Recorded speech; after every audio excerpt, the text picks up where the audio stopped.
But first, MyOpen. It's a system that's supposed to be used by everybody so that Obamacare can be bought by anybody. But so far, the healthcare website has worked for practically nobody. Welcome to the land of Oz.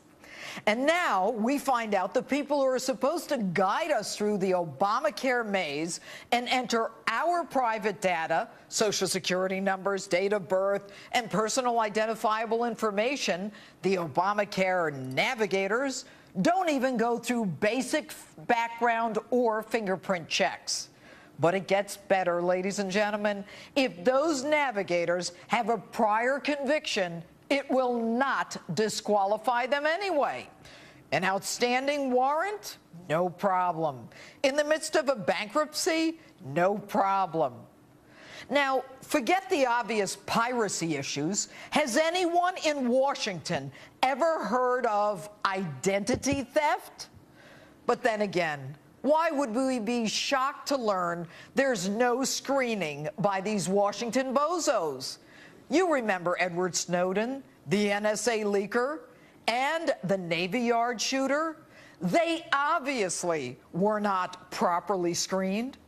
So why is it that a key part of the president's signature legislation, for which Secretary of Health and Human Services Kathleen Sebelius had more than 3 years to prepare, can't even get the website off the ground? And the administration refuses to tell us how many people have signed up for Obamacare. The reason is they don't know. And the reason they don't know is because no one can get past the first page. Simple Sebelius says she doesn't know how many people have signed up, but she does know it's getting better. It started a little rockier than we'd like. It's better today than it was yesterday, and it will keep getting better. Really? It's getting better? How would you know?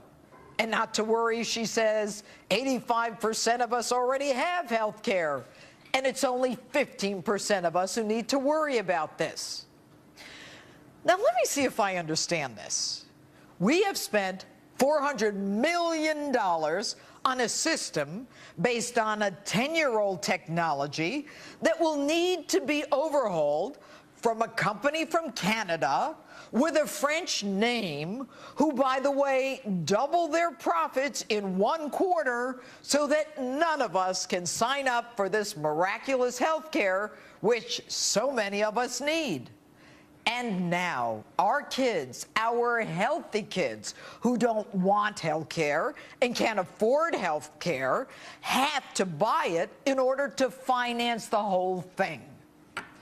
Now, initially, the administration said this burden on our children would not be used to pay for health care for illegal aliens. Well, that's a bunch of hogwash. You open the National Mall for them to protest in the middle of a shutdown when our veterans can't even access their memorial, and you give them transgender hormones while they're in prison, and we spend $2 billion a year on a program that provides hospital emergency care mostly to illegals, and you really want me to believe that my kids are not going to be paying for those undocumented workers who you want to give amnesty to in a minute anyway. So why can't the administration tell us how many people have signed on?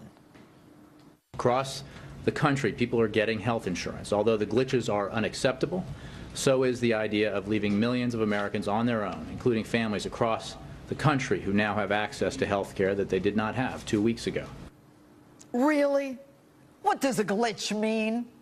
A glitch is when your cable goes out for a few seconds. This isn't just a glitch, a dismal failure. It's a damn disaster. And Jay Carney saying families have access to health care? How the hell are they supposed to access it? And you say the reason for the glitch is that the number of website visitors is extremely high, that more states are lining up than you expected. What, you didn't know how many states there are in this country? And you know what I think the heart of all this is? It's all about money. A company called CGI, the one from Canada, you know, with the French name that I can't even pronounce, won the contract to set up the Obamacare website in October of 2011.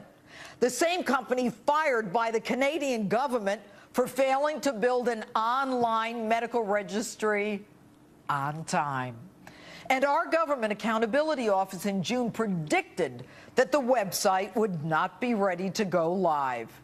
You remember the General Accountability Office?